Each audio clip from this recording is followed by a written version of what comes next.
السلام علیکم ورحمۃ اللہ وبرکاتہ۔ اللہ سبحانہ وتعالیٰ کا بہت زیادہ احسان اور شکر ہے ہم پر، جس نے ہمیں مسلمان بنایا اور ہمیں اس بات کی سمجھ دی کہ ہم اللہ کے بندے ہیں، انسانوں کے بندے نہیں۔ اللہ ہی ہمارا رب ہے، اسی نے ہمیں پیدا کیا ہے، وہی ہمیں رزق دینے والا ہے۔ مرنے کے بعد ہم نے اسی کے حضور حاضر ہونا ہے، اور جب ہم اس سے ملاقات کریں گے تو وہ ہم سے یہ پوچھے گا کہ ہم نے کیا کیا، دنیا میں کیا کر کے آئے۔ وہ یہ نہیں پوچھے گا کہ تم نے کتنا کمایا، تمہارا گھر کیسا تھا، تمہارے بچے قابل کتنے تھے، نہیں، وہ ہم سے پوچھے گا کہ تم کتنے اچھے انسان تھے اور تمہارا عمل کیا ہے۔ تو ہم سب کو بھی فکر اسی بات کی ہونی چاہیے کہ ہم اپنے اعمال کو درست کریں، اپنے کاموں کو اللہ کی مرضی کے مطابق کریں، اور جو بھی نیک عمل کریں اسی کی رضا کے لیے اور اسی کی خوشی کے لیے کریں۔ وہاں پر کسی نے بھی کام نہیں آنا، نہ ہی ہمارے ماں باپ ہمارے کام آئیں گے۔ دنیا میں تو یہ ہوتا ہے نا، کوئی دکھ تکلیف ہو تو ماں باپ آ جاتے ہیں، لیکن وہاں ایسا نہیں ہوگا۔ اسی طرح نہ ہی وہاں ہمارے بچوں نے کام آنا ہے، نہ بہن بھائیوں نے کام آنا ہے، نہ جو دین کے بزرگ ہیں انہوں نے کام آنا ہے۔ وہ ہر کوئی جو نیک ہے نا، وہ اپنے لیے نیک ہے، وہ اپنی نیکی کر کے کسی اور کو نہیں دے رہا۔ اب آپ قیامت کے دن یہ نہیں کریں گے کہ اللہ جو نمازیں میں نے پڑھی ہیں نا، وہ آپ میرے بچے کو دے دیں کہ کوئی یہ نمازی نہیں تھا اور اس کو جہنم میں نہ ڈالے، مجھے ڈال دے۔ کریں گے کوئی ایسا؟ کوئی بھی ایسا نہیں کرے گا۔ تو کون سا بزرگان دین میں سے ایسا ہوگا کہ جو کہے کہ میری نیکیاں ان لوگوں کو دے دیں اور ان کے گناہ میں لے لیتا ہوں؟ کوئی سودا کرے گا ایسا؟ کوئی بھی نہیں کرے گا۔ اس لیے ہم سب کو اپنے اعمال کی فکر کرنی چاہیے۔ آج میں چند اعمال کا ذکر کروں گی جو دیکھنے میں تو بہت چھوٹے ہیں، آسان ہیں، لیکن ان کا اجر بہت بڑا ہے، اجر بڑا ہے۔ تو اس لیے ان اعمال کی آپ نے پابندی کرنی ہے۔ سب سے پہلی چیز، پاک صاف ہونے کے لیے وضو کرنا، نماز کے لیے وضو، ویسے اگر ہو سکے تو دن میں جتنا بھی وضو رکھ سکے۔ جب کوئی بندہ وضو کرتا ہے تو نہ صرف یہ کہ اس کے ہاتھ پاؤں دھل جاتے ہیں، منہ دھل جاتا ہے، وہ صاف ہو جاتا ہے، بلکہ اس کے گناہ بھی دھلتے ہیں۔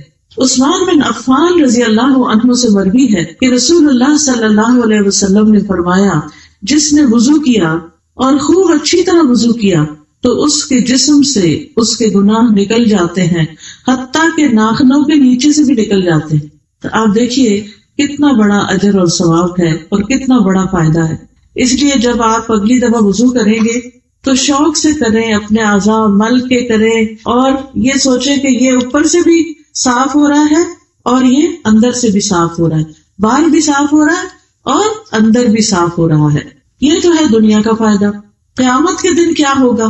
رسول اللہ صلی اللہ علیہ وسلم نے فرمایا، میری امت کے لوگ قیامت کے دن بلائے جائیں گے جبکہ وضو کے نشانات کی وجہ سے ان کی پیشانیاں اور ہاتھ پاؤں چمک رہے ہوں گے۔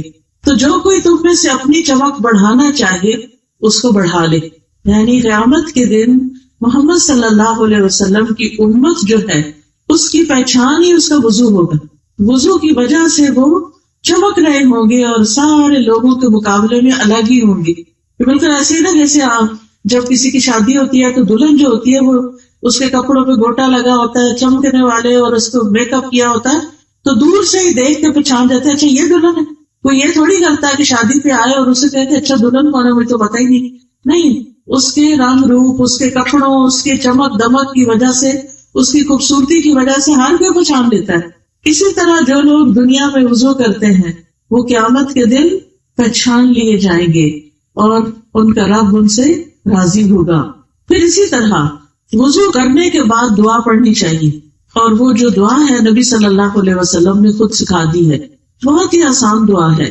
عقبہ بن عامر سے روایت ہے، وہ کہتے ہیں کہ ہمارے ذمے اونٹ چرانے کا کام تھا، ہم دیہاتی لوگ تھے، اونٹ چراتے تھے۔ میری باری آئی تو میں شام کے وقت ان کو چرا کر واپس لایا، تو میں رسول اللہ صلی اللہ علیہ وسلم کو دیکھ رہا ہوں کہ آپ کھڑے ہو کر لوگوں کو کچھ بتا رہے ہیں، تو میں بھی سننے کے لیے کھڑا ہو گیا۔ مجھے آپ کی یہ بات سننے کو ملی کہ جو بھی مسلمان وضو کرتا ہے اور اچھی طرح وضو کرتا ہے، پھر کھڑے ہو کر اپنے دل اور چہرے کی توجہ کے ساتھ 2 رکعت نماز پڑھتا ہے تو اس کے لیے جنت واجب ہو جاتی ہے۔ کوئی مشکل کام نہیں، کوئی مشکل نہیں۔ کہتے ہیں میں نے کہا کیا خوب بات ہے، یہ کتنی اچھی بات ہے جو آپ نے بتائی ہے۔ تو میرے سامنے ایک کہنے والا کہنے لگا، اس سے پہلے والی بات اس سے بھی زیادہ اچھی تھی. میں نے دیکھا کہ وہ کون ہے یہ جو کہہ رہے ہیں, تو وہ عمر رضی اللہ عنہ تھے. انہوں نے کہا میں نے دیکھا ہے تم ابھی آئے ہو, تمہیں نہیں پتا جو پچھلی بات گزر گئی ہے.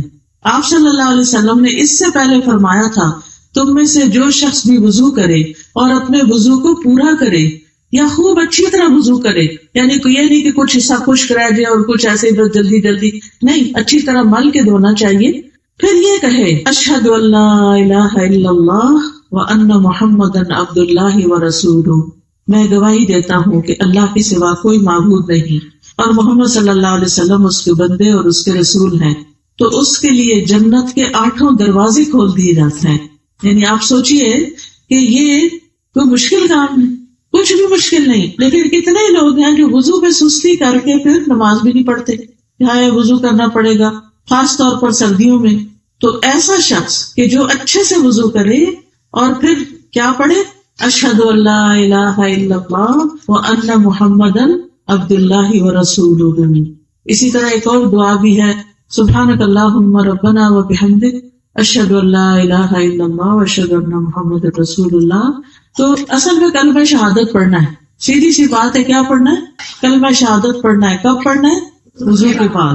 تو اس کے لیے جنت کے 8 دروازے کھول دیے جاتے ہیں کہ جس میں سے چاہے وہ داخل ہو جائے. اب وہ اس کی مرضی ہے کہ کس میں سے داخل ہونا پسند کرتا ہے.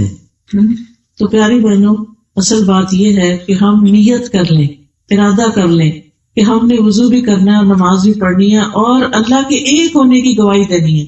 یعنی وہی ہمارا الہ ہے, وہی ہمارا رب ہے, وہی ہمارا معبود ہے, اسی کی عبادت, اسی کے لیے نماز, اسی کے لیے روزہ, اسی کے لیے قربانی, اسی کے لیے ہمارا صدقہ خیرات, اسی کے لیے ہمارے سب کام. ہم کسی کے ساتھ بھی جو اچھا کرتے ہیں وہ سارے کا سارا اللہ کی خاطر کرتے ہیں, کسی پر احسان نہیں چڑھاتے. پھر اسی طرح یہ ہے ایک اور آسان عمل ہے جو ہم اپنے بچوں کو سکھا سکتے ہیں, وہ ہے اذان دینا. اذان سکھائیں اپنے بچوں کو.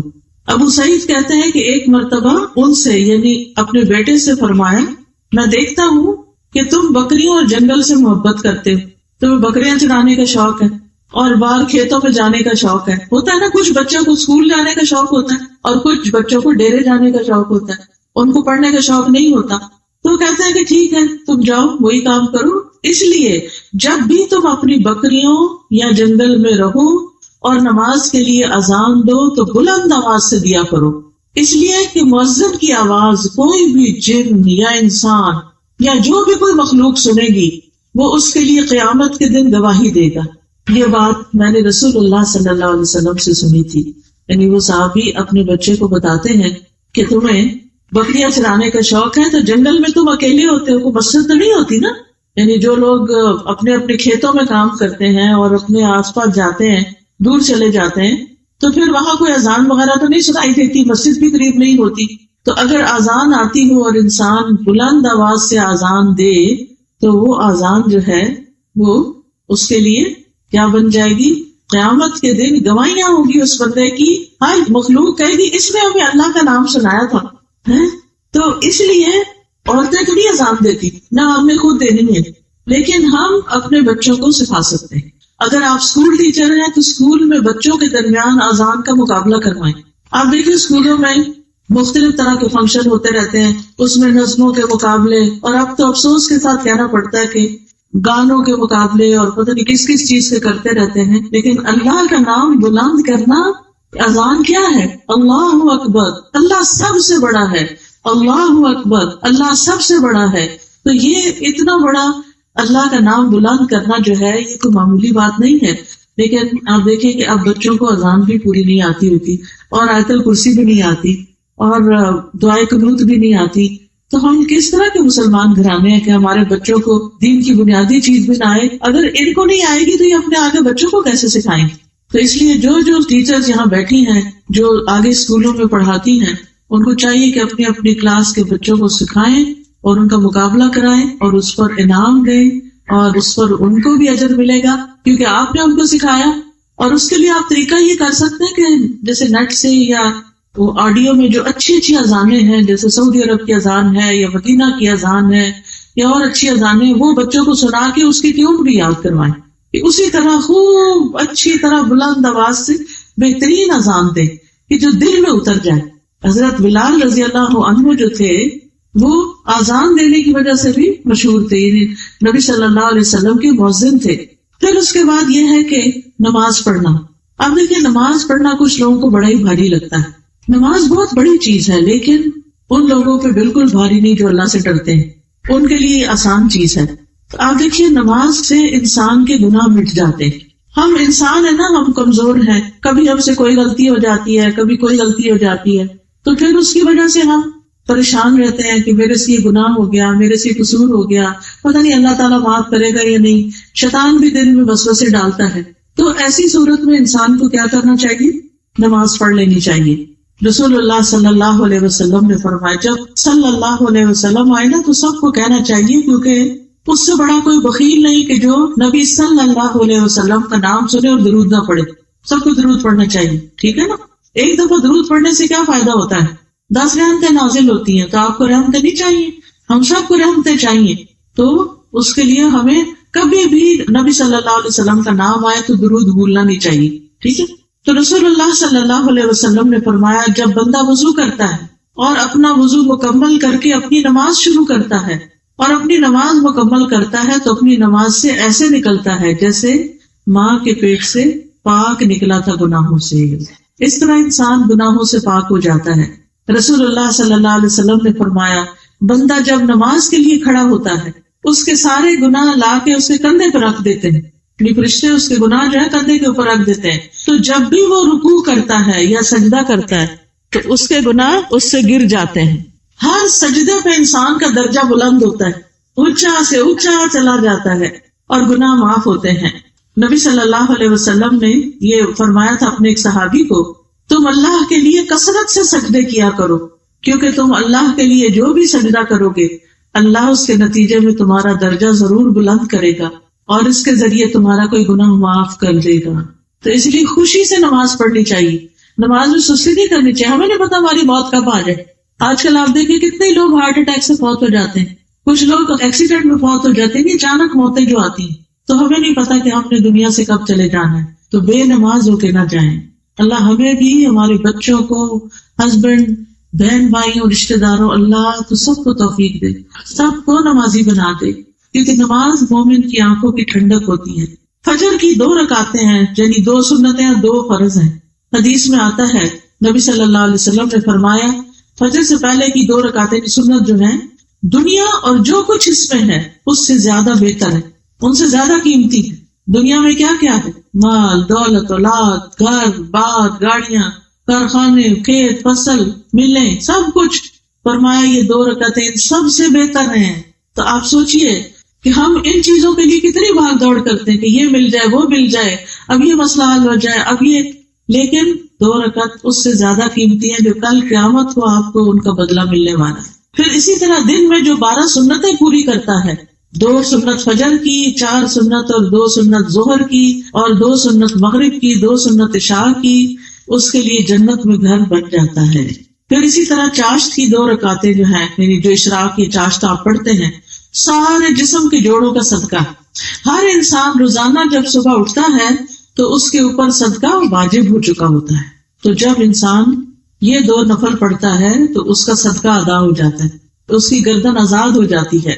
پھر اسی طرح اگر مرد حضرات جماعت سے نماز پڑھیں تو اس پر ان کو 27 گنا زیادہ ثواب ملتا ہے مسجد جانے کا. اور پھر آپ دیکھیں کہ عورت کے لیے گھر میں نماز پڑھنا زیادہ اجر و ثواب کا باعث ہے. اچھا، نماز کے بعد ہم فوراً اٹھنے کی کرتے ہیں، ادھر سلام پھیرا، ادھر فٹافٹ اٹھے، وہ بچے نے کچھ کر دیا، وہ ہنڈیا جل گئی، وہ دروازے پہ کوئی آ گیا، یہ فون کی گھنٹی بج گئی، ہم پھر ذکر نہیں کرتے. تو آپ دیکھیے جب تک انسان نماز کے بعد مصلی پہ بیٹھتا ہے، جائے نماز پہ بیٹھتا ہے، فرشتے اس کے لیے دعا کرتے رہتے ہیں، فرشتوں کی دعائیں ملتی ہیں اس کو. یہ معمولی چیز ہے. آپ لوگوں کی منتیں کرتے ہیں ہمارے لیے دعا کر دیں، ہمارے لیے یہ مسئلہ ہے ہمارا.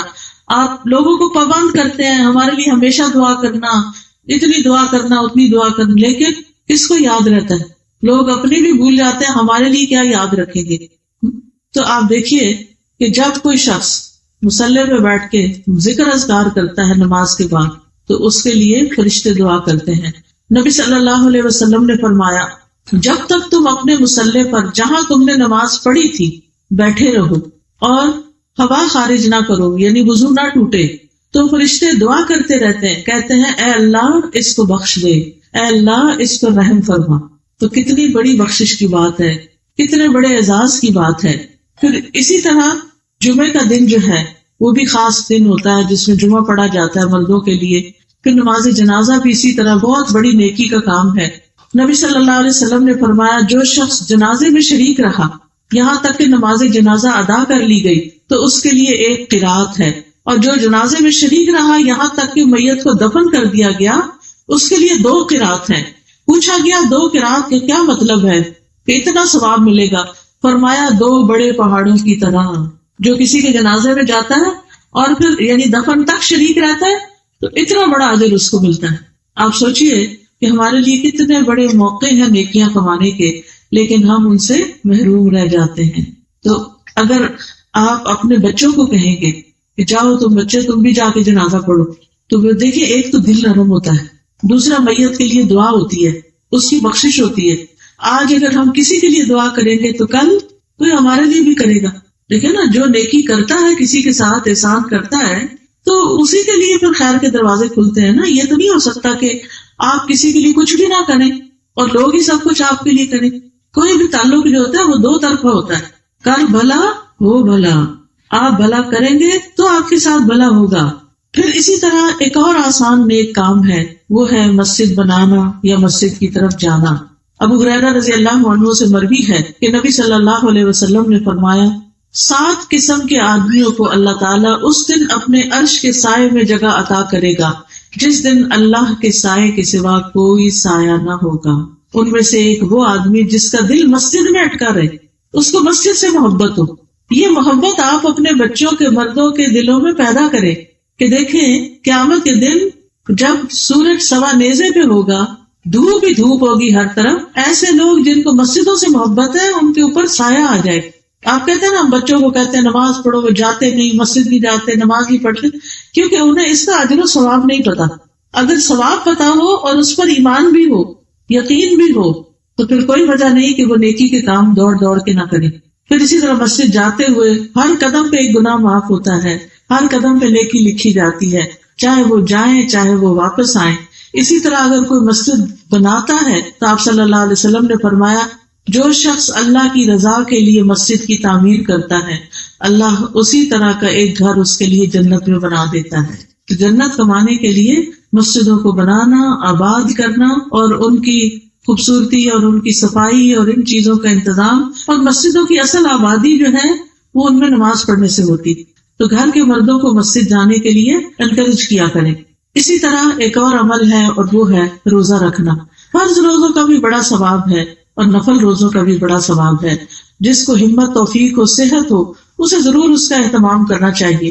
ابو سعید خدری رضی اللہ عنہ کہتے ہیں کہ میں نے نبی صلی اللہ علیہ وسلم کو فرماتے ہوئے سنا، جو شخص اللہ کی راہ میں ایک دن کا روزہ رکھے گا اللہ اس کے چہرے کو دوزخ کی آگ سے 70 سال کے فاصلے پہ دور کر، اتنا دور کر دے گا اللہ تعالیٰ آگ کو اس سے، یعنی آگ اس کے چہرے کو نہیں لگ سکے گی۔ اللہ کی خاطر روزہ رکھنا۔ پھر اسی طرح ہر مہینے کے 3 روزے ساری عمر کے روزوں کے برابر اجر ہے۔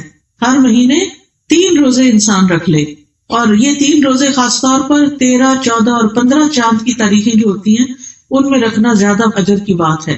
پھر عرفہ کے دن روزہ رکھنا 2 سال کے گناہوں کی معافی کا ذریعہ بنتا ہے۔ پھر اسی طرح ایک اور نیک عمل ہے صدقہ خیرات کرنا۔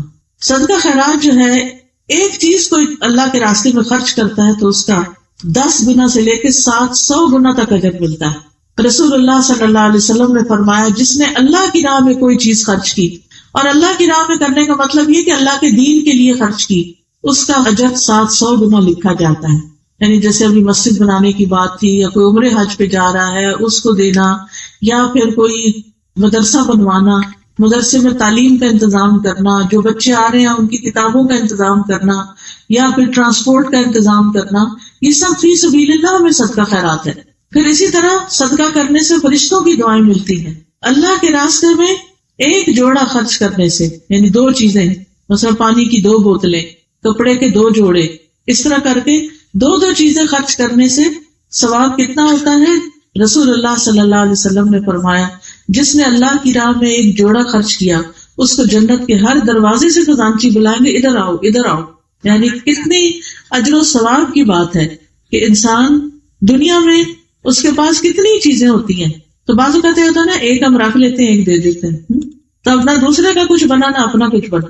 تو اس میں مثلا صرف قمیص دینے کی بجائے یا کہ صرف شلوار دینے کی بجائے قمیص شلوار کا جوڑا بنا کے دیں، یا ایک بکری مثلا ایک تو نر بکری ایک مادہ بکری ہے تو ایک بکری دینے کی بجائے 2 بکریاں دیں، 2 مرغیاں دیں، ایک مرغا ایک مرغی، تو اس سے کیا فائدہ ہوگا؟ وہ اور زیادہ ان کے آگے چیزیں بڑھتی جائیں گی اور ان کو زیادہ فائدہ ہوگا. اگر ایک جوڑا بکری کا دیں گے تو ان کے بچے پیدا ہوں گے تو ان کے غریبوں کا کچھ بن جائے گا. لیکن دیتے ہوئے احسان نہیں جتانا چاہیے، دکھاوا نہیں کرنا چاہیے. دیتے ہوئے دائیں ہاتھ سے بندہ دے تو بائیں کو پتہ نہ ہو، چھپا کے دینا چاہیے صرف اللہ کی خاطر. مجھے یا اللہ میں نے تیرے لیے دیا ہے، مجھے کسی انسان سے کچھ نہیں لینا دینا، میں نے صرف تجھ سے اس کا اجر لینا ہے. آپ دیکھیں کہ اللہ کے خزانے کتنے بڑے، پھر جو اجر وہ دے گا وہ کوئی اور دے ہی نہیں سکتا. حدیث میں آتا ہے کہ اللہ کے دونوں ہاتھ بھرے ہوئے ہیں اور جب سے زمین و آسمان بنے وہ خرچ کر رہا ہے اور اس میں رتی برابر بھی کمی نہیں ہوئی، وہ دے سکتا ہے. پھر ایک اور عمل یہ ہے ہر وقت ذکر کرنا، اللہ کا ذکر اذکار کرنا. دیکھیں یہ چھوٹی چھوٹی نیکیاں ہیں جن کے کرنے میں کچھ مشکل نہیں ہوتی، لیکن انسان اپنے آخرت کے لیے تیاری کر رہا ہوتا ہے اور وہاں کے لیے اپنے خزانے بھر رہا ہوتا ہے. نبی صلی اللہ علیہ وسلم نے فرمایا 2 کلمات ایسے ہیں جو زبان پہ بڑے ہلکے، میزان میں بڑے بھاری ہیں اور رحمان کو بڑے پیارے ہیں، اور وہ ہے سبحان اللہ و بحمدہ سبحان اللہ العظیم. پڑھیے سب، سبحان اللہ و بحمدہ سبحان اللہ، پھر پڑھی سبحان اللہ و بحمدہ سبحان اللہ و بحمدہ سبحان اللہ العظیم سبحان اللہ و بحمدہ سبحان اللہ العظیم. شاباش. پھر اسی طرح جنت کا خزانہ ہے لا حول ولا قوت الا باللہ، لا حول ولا قوت الا باللہ، لا حول ولا قوت الا باللہ. اسی طرح ایک بار سبحان اللہ پڑھنے سے اور الحمدللہ پڑھنے سے زمین اور آسمان نیکیوں سے بھر جاتا ہے. اس لیے کوئی کام کر رہے ہو، آپ کھانا پکا رہے ہیں، گھر کی صفائی کر رہے ہیں، کپڑے دھو رہے ہیں، زبان تو خالی ہے نا، تو آپ پڑھتے رہیں سبحان اللہ سبحان اللہ سبحان اللہ الحمدللہ الحمدللہ الحمدللہ، پڑھتے جائیں پڑھتے جائیں پڑھتے جائیں. کیا مشکل ہے کوئی مشکل؟ کیا رکاوٹ ہے؟ کوئی رکاوٹ نہیں. ٹھیک ہے نا. پھر اسی طرح 100 بار سبحان اللہ و بحمدہ کہنے سے سارے گناہ معاف ہو جاتے ہیں. ابو ہریرہ رضی اللہ عنہ سے روایت ہے کہ رسول اللہ صلی اللہ علیہ وسلم نے فرمایا جو شخص 100 بار سبحان اللہ و بحمدہ کہے اس کے گناہ معاف ہو جائیں گے اگرچہ سمندر کی جھاگ برابری کیوں نہ ہو. پڑھیے سبحان اللہ و بحمدہ سبحان اللہ و بحمدہ سبحان اللہ و بحمدہ سبحان اللہ و بحمدہ سبحان اللہ و بحمدہ. اسی طرح جو بندہ 100 دفعہ یہ کلمہ پڑھے دن میں لا الہ الا اللہ وحدہ لا شریک لہ لہ الملک و لہ الحمد وہو علی کل شیء قدیر، تو اس کو 10 غلام آزاد کرنے کے برابر ثواب ملے گا. 100 نیکیاں اس کے نامہ اعمال میں لکھی جائیں گی، 100 برائیاں مٹا دی جائیں گی، وہ سارا دن شیطان سے محفوظ رہے گا. کوئی شخص اس سے بہتر عمل لے کر نہیں آئے گا. ہاں جو اس سے بھی زیادہ اس کو پڑھے اس کا عمل اور زیادہ. پھر ایک بار درود شریف پڑھنے سے 10 رحمتیں ملتی، اور جمعے کے دن خاص طور پر زیادہ درود پڑھنا چاہیے. ہر کام شروع کرنے سے پہلے بسم اللہ پڑھنے سے انسان اللہ کی پناہ میں آ جاتا ہے، شیطان سے محفوظ ہو جاتا ہے. پھر رات کو سوتے وقت کیا پڑھنا چاہیے؟ 33 بار سبحان اللہ، 33 بار الحمدللہ، 34 بار اللہ اکبر. آپ کی انشاءاللہ صحت اچھی رہے گی، طاقت رہے گی، تھکاوٹ دن بھر کی اتر جائے گی، نیند بھی اچھی آئے گی. رات کو جب آنکھ کھلے تو اس وقت بھی پڑھے لا الہ الا اللہ وحدہ لا شریک لہ لہ الملک و لہ الحمد وہو علی کل شیء قدیر الحمدللہ وسبحان اللہ ولا الہ الا اللہ واللہ اکبر ولا حول ولا قوۃ الا باللہ. پھر نماز کے بعد تسبیحات پڑھنے سے گناہ معاف ہو جاتے ہیں. ہر نماز کے بعد آیت الکرسی پڑھنے سے جنت میں داخلہ ملتا ہے. پھر اسی طرح اذان کے بعد دعا کرنے سے دعا قبول ہوتی ہے. کھانا کھا کر دعا کرے انسان تو بھی بندے کے گناہ معاف ہوتے ہیں. تو ہمیں ذکر کرنا چاہیے. یہ ایک چھوٹا سا کارڈ ہے ذکر الہی. اس میں مختلف ذکر یہ جو میں نے آپ کو بتائے ہیں یہ لکھے ہوئے ہیں، اور یہ بھی بتایا ہے کہ مثلاً 1 منٹ میں آپ کتنی دفعہ پڑھ سکتے ہیں. تو بعض اوقات ایسا ہوتا ہے نا، ہاتھ بندے بھی ہوتا ہے نہیں گن سکتے، لیکن آپ ٹائم دیکھ سکتے ہیں. اچھا 5 منٹ ہو گئے، اس کا مطلب میرا 100 پورا ہو گیا. پھر اگر کوئی بیمار ہے تو پوچھتے ہیں لوگ بیمار ہے کیا پڑھے، تو اس کے لیے یہ آیات شفا ہے قرآن سے. نبی صلی اللہ علیہ وسلم نے جو بیماری کے نسخے بتائے ہیں. پھر گناہ جو ہوتے ہیں نا وہ ہمارے کاموں میں رکاوٹ ڈال دیتے ہیں، تو گناہوں کی معافی کے لیے یہ استغفار کا کارڈ ہے. پھر اسی طرح ہمیں کبھی خوف آتا ہے، پریشانیاں رہتی ہیں، پتہ نہیں ہمارا کیا بنے گا، پتہ نہیں یہ کام ہوگا نہیں ہوگا، تو یہ رات بھر حفاظت کے لیے دشمنوں وغیرہ سے، ہر قسم کے شر سے بچنے کے لیے، دشمن کے شر سے بچنے کے لیے یہ کارڈ ہے حفاظت کی دعاؤں کا. تو یہ اس میں سے دیکھ کے پڑھ لیں، اپنے بیگ میں بھی رکھ لیں، جہاں موقع ملے اپنا پڑھ لیں. اسی طرح کچھ لوگوں کو ڈپریشن ہوتا ہے، دل پریشان رہتا ہے ہر وقت، تو ان کو تسبیحات بہت پڑھنی چاہیے. تو یہ کارڈ اگر آپ کے پاس ہو تو ہر روز بیٹھ کے یہ تسبیحات پڑھ لیں، انشاءاللہ آپ کا ڈپریشن دور ہو جائے گا. پھر اسی طرح ایک کہانیوں کی کتاب ہے حسن انجام. یہ کچھ لوگوں کے زندگی کے آخری لمحات کے بارے میں لکھا ہوا ہے کہ ان کی موت کیسے آئی، اچھے لوگوں کی موت کیسے آئی یا ویسے کس طرح آئی. اس سے بڑا سبق ملتا ہے. یہ اگر کتاب آپ کے پاس ہو تو آپ اپنے بچوں کو بھی یا بزرگوں کو پڑھ کے بھی سنا سکتے ہیں، اور اس سے ان کی آخرت کی تیاری میں آسانی ہوگی. پھر صدقہ خیرات کے کتنے فائدے ہیں، یہ کتاب اس کے بارے میں ہے. انسان جب علم حاصل کرتا ہے تو اس کو شوق آتا ہے کہ میں اور بھی کام کروں. جب علم نہیں ہوتا نا تو موٹیویشن نہیں ہوتی. اسی طرح سونے جاگنے کے آداب ہیں کہ سوتے وقت کیا پڑھیں، رات کو کیا کیا کام کریں. پھر ہر طرح کی دعائیں آپ کو مل جائیں گی اس کتاب میں. دعا کیجیے کے اندر وہ آپ اپنی اولاد کے لیے، ماں باپ کے لیے، جس کے لیے دعائیں کرنا چاہیں. تو یہ کتابوں کا اسٹال لگا ہوا ہے. اس کے بعد انشاءاللہ جب درس ختم ہو جائے تو اپنے لیے بھی لیں اور اپنے رشتہ داروں کے لیے، کسی کی شادی ہو اس کو تحفہ دیں، اپنے بچوں کو دیں. اب یہ جو فی سبیل اللہ میں نے صدقہ کہا تھا نا، وہ یہی ہوتا ہے کہ کسی کو ایک اچھی کتاب خرید کے دیں، صدقے کا صدقہ، اور جب تک وہ پڑھے گا اس کا اجر آپ کو بھی ملے گا انشاءاللہ. پھر ایک اور آسان عمل ہے اور وہ ہے تلاوت قرآن. قرآن برکت والی کتاب ہے. ایک ایک حرف پر 10 نیکیاں ملتی ہیں. ہر روز اپنا کچھ حصہ مقرر کر لیں اور اس کو نہ چھوڑیں. پھر اسی طرح اگر آپ اٹک اٹک کے بھی پڑھتے ہیں تو پڑھتے رہیں، دگنا ثواب ملے گا، اور اٹکنا بند بھی کر دیں گے کیونکہ زبان میں روانی آ جائے گی. پھر تلاوت قرآن سے سکینت ملتی ہے، رحمت ملتی ہے. پھر سورۃ البقرہ اگر پڑھیں تو شیطان سے نجات کا ذریعہ. کچھ لوگوں کو جن جادو وغیرہ کی شکایت ہو جاتی ہے تو گھروں میں سورۃ البقرہ پڑھا کرے. آپ نے فرمایا تم اپنے گھروں کو قبرستان نہ بناؤ، کیونکہ شیطان اس گھر سے بھاگ جاتا ہے جس گھر میں سورۃ البقرہ کی تلاوت کی جاتی ہے. پھر اسی طرح سورۃ الکافرون پڑھنے سے شرک سے برات لکھی جاتی ہے. 10 بار سورۃ الاخلاص پڑھنے سے جنت میں محل بنتا ہے. ہم جیسے یہاں سے گھر جا رہے ہیں، گاڑی میں بیٹھے ہوئے چپ کر کے بیٹھے نہیں، چپ کر کے نہیں بیٹھے، انگلیوں پہ 10 دفعہ گن کے قل ہو اللہ پڑھ لیں، بلکہ اپنی عادت ہی بنا لیں کہ جب گاڑی میں بیٹھے 10 دفعہ قل ہو اللہ پڑھ لیں. اللہ نہ کرے کوئی ایکسیڈنٹ ہو، کچھ ہو تو اللہ اپنی رحمت سے ڈھانپ لے گا انشاءاللہ. پھر اسی طرح ایک اور اچھی بات یہ ہے کہ انسان اللہ سے اپنا تعلق جوڑے، اللہ کو سب کچھ سمجھے، سب سے زیادہ اس سے محبت کرے، اکیلے میں اللہ سے باتیں کیا کرے، اللہ کے سامنے رویا کرے، اللہ پر بھروسہ کیا کرے، اپنی ساری مشکلات اللہ کے سپرد کیا کرے. پھر ایک اور اچھا عمل یہ ہے کہ لوگوں سے حسن سلوک کرے. والدین کے ساتھ نیکی کرنے پہ جنت ملتی ہے. شوہر کی بات مانے، شوہر کے ساتھ حسن سلوک کرے. حدیث میں آتا ہے جو عورت 5 وقت نماز پڑھے، رمضان کے روزے رکھے، اپنی شرمگاہ کی حفاظت کرے اور اپنے شوہر کی اطاعت کرے، اس سے کہا جائے گا کہ وہ جنت کے جس دروازے سے چاہے داخل ہو جائے. عورتوں کے لیے کتنی بڑی خوشخبری. لیکن اس میں کیا ہے کہ اپنے شوہر کی بات مانے. اللہ یہ کہ کوئی وہ حرام کام کہے وہ اور بات ہے، لیکن جو جائز بات وہ کہتے ہیں ان کی بات سنیں، ان کے ساتھ اچھا معاملہ کرے. پھر بیٹیوں کے ساتھ اچھا سلوک کرے. ویسے بھی بیٹیاں مہمان ہی ہوتی ہیں، چلی جاتی ہیں اپنے گھروں میں، تو جب تک ہیں ان کو تانے نہ دیتے رہیں، ان کو ہر وقت ڈانٹ ڈپٹ نہ کریں، ان سے اچھا سلوک کرے. جو اچھا سلوک کرے گا ان سے، وہ آگ سے اوٹ بن جائیں گی، ماں باپ کو جہنم میں نہیں جانے دیں گی.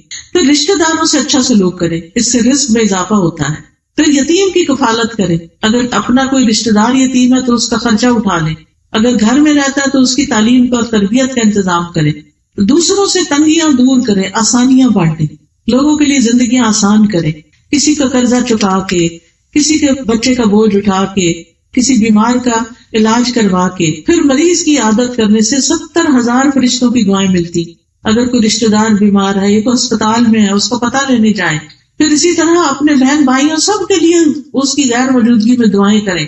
پھر اخلاق اچھا کریں، ہر ایک سے اچھی طرح سلام کرنا، مسکرا کے پیش آنا، لڑائیاں نہ کرے. یہ نہیں کہ کوئی مرنے کے بعد کہ فلاں شکر ہے جان چھوٹی، بڑی کپتی تھی.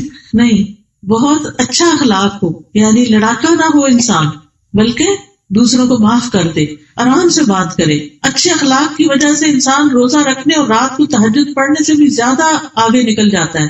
جنت میں گھر ملتا ہے، جنت میں نبی صلی اللہ علیہ وسلم کا ساتھ نصیب ہوگا جو اچھے اخلاق کے ساتھ ملے گا. مخلوق پر رحم کریں، یعنی کتا ہو، بلی ہو، کوئی جانور ہو، اس کو نہ ستائیں. پھر اسی طرح اپنے آپ کو کوئی چیز نہ سمجھے، عاجزی اختیار کریں. چاہے آپ کو اللہ بہت بڑا رتبہ دے، پھر بھی اپنے اندر عاجزی پیدا کریں. پھر اسی طرح غصے کو کنٹرول میں کریں، اپنی زبان کی حفاظت کریں، یعنی زبان سے کوئی گالی گلوچ نہیں، کوئی جھوٹ نہیں، کوئی کسی کی غیبت نہیں، سوچ سمجھ کے بات کریں. بعض اوقات ہم تھوڑی سی 2-4 نیکیاں کر لیتے ہیں تو ہمیں سب میں خامیاں نظر آنے لگتی ہیں. ہم کہتے ہیں فلانا ایسا اور فلانا ایسا، جبکہ ہمیں اپنی فکر کرنی چاہیے. پھر اسی طرح کسی سے ملیں، ہاتھ ملائیں تو اس پر بھی اجر و ثواب ہے. سلام شروع میں کریں گے تو زیادہ ثواب ملے گا. لوگوں سے مطلب کے لیے دوستی نہ کریں، اللہ کی خاطر دوستی کریں، کیونکہ اللہ کی خاطر محبت کرنے والوں کے لیے عرش کا سایہ ہے. بچوں میں انصاف کریں، جائیداد جو ہے اس کو انصاف سے تقسیم کریں، بیٹیوں کو اس سے محروم نہ رکھیں. بیٹوں نے ہمیں جہنم سے نہیں بچانا.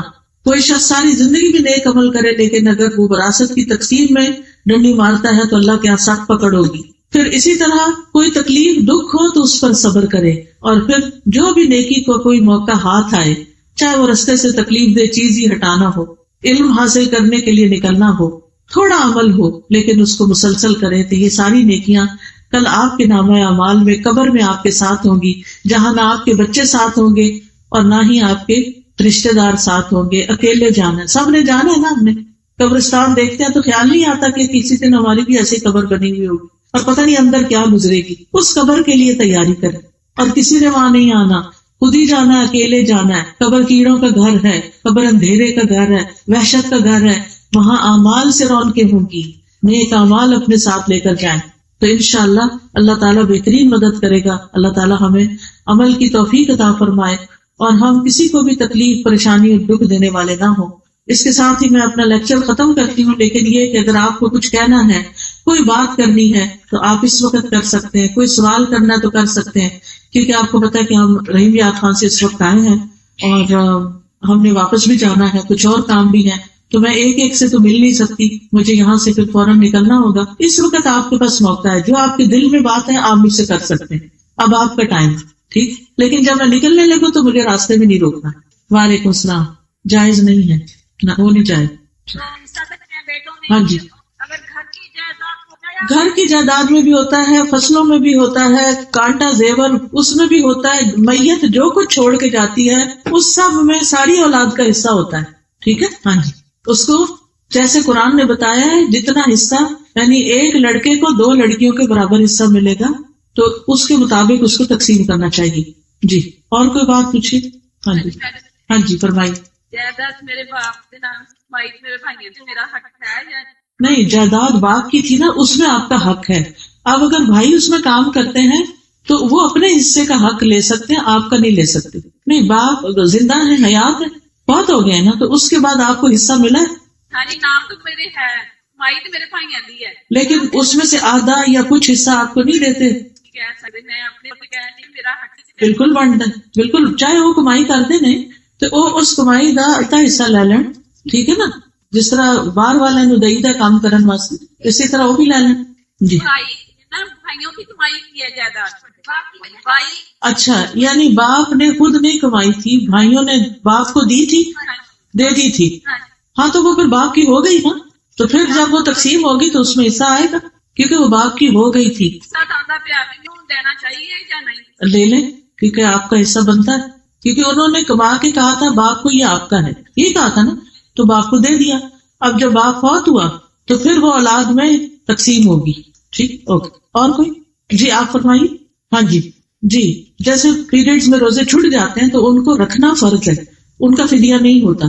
فدیہ ہوتا ہے بوڑھے آدمی کا جو کبھی بھی رکھ نہ سکے اب، یا ایسا بیمار کہ جو ٹھیک ہی نہ ہو تو اس کا فدیہ ہوتا ہے، اور وہ گندم وغیرہ سے ہو جاتا ہے. جی گندم وغیرہ سے ایک مسکین کے کھانے کا ہو جاتا ہے. جی یعنی سال بعد آپ رکھیں گے تو اگلا سال شروع ہو گیا. جی اگر اس کی ہمت طاقت ہے تو رکھ لے. جی بات کرنی پڑتی تو اس میں بالکل گھور کے نہ دیکھیے، ذرا سی اپنے نظر جو ہے نا اس کا فوکس مرد کا چہرہ نہ ہو. ٹھیک ہے، نیت بھی ٹھیک ہو، لیکن یہ ہے کہ انسان جس چیز کو دیکھنے سے منع کیا گیا کہ ٹکٹکی لگا کے نہ دیکھو، وہ دیکھے نہ، بار بار نہ دیکھے. جی تاکہ دوسروں کے لیے فتنہ نہ بنے. تو وہ حساب کر کے تھوڑی تھوڑی کر کے پوری کر لے، نہیں پرانی قیمت کے مطابق. عورتوں کے سامنے عورت کا سطر کیا ہے؟ نہیں، سطر ایک ہوتا ہے حجاب جو مردوں سے ہوتا ہے، اور ایک ہوتا ہے سطر جو عورت کا عورت کے سامنے ہوتا ہے. ٹھیک ہے نا، تو عورت کا سطر جو ہے وہ بھی ناف سے لے کر ادھر گھٹنوں تک ہے، لیکن یہ کہ جیسے دودھ پلانے کے لیے اگر تھوڑا بہت جسم ننگا ہوگا تو کوئی بات، مگر بلا وجہ بازوؤں کے بغیر کبھی سلیو لیس نہیں پہنی چاہیے، کیونکہ حیا کی منافی ہے. حدیث میں ذکر ہے استخارے کا، کارڈ بھی موجود ہے، اس میں پورا طریقہ لکھا ہوا ہے. ٹھیک ہے، جزاکم اللہ خیرا کثیرا. سبحانک اللہم و بحمدک، اشہد ان لا الہ الا انت، استغفرک و اتوب الیک. السلام علیکم و رحمۃ اللہ.